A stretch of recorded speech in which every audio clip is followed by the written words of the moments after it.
السلام عليكم. اليوم عندنا سيارة شوفر ترافس موديل 2018. هاي السيارة قبل لا نشتغل نسوي لها إدامة تفاجأنا بموضوع. تلاحظون هذه شنو؟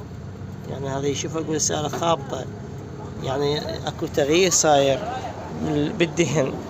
هسه مثل ما جاي تشوفون هذا الدهن صاير شلون الراشي. وين لقيناه موجود بهذا القبق، موجود بهذه القطعة اللي هاي تركب منها لهنا، يعني من هذه لحد هذا القطعة هنا الموجودة بالدكشن. هذا من فتحنا لقينا بيه شلون الدهن خابط، يعني صاير مثل راشي.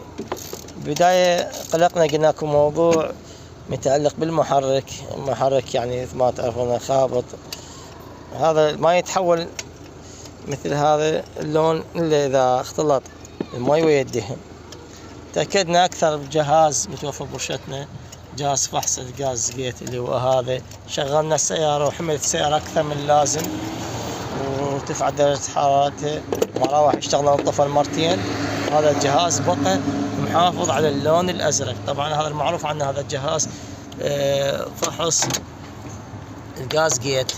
إذا تحول لونه من الأزرق إلى أخضر معناها السيارة بها غاز جيت. بعدين تابعنا الموضوع بدقة، تبين المشكلة مو بالغاز جيت. شلون سحبنا هاي القطرة مال الدهن أكثر من مرة، طلع الدهن طبيعي وما بيه أي مشكلة. فالمشكلة هنا شنو تفسيرها العلمي؟ الجو بارد هاي الفترة، الجو بارد، وأكو مرات يعني من تشتغل الصبح السيارة أكو ندى ومي، وبنفس الوقت من تحمل السيارة راح يصير عندنا دهن وأبخرة، فيختلط الأبخرة مالت الدهن اللي تظهر اللي يداور منها، يعني الأبخرة مالت الدهن والبخار وهي الرطوبة والمي، الرطوبة والندى الباقي بسبب يعني الجو بارد وكذا، فخبط مي ويا الدهن.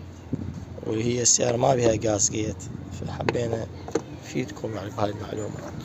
حياتنا ورشة مهدي ناصرية، حي الشهداء، مجاور جامع المحسن، لفحص برمجة وصيانة كافة أنواع السيارات.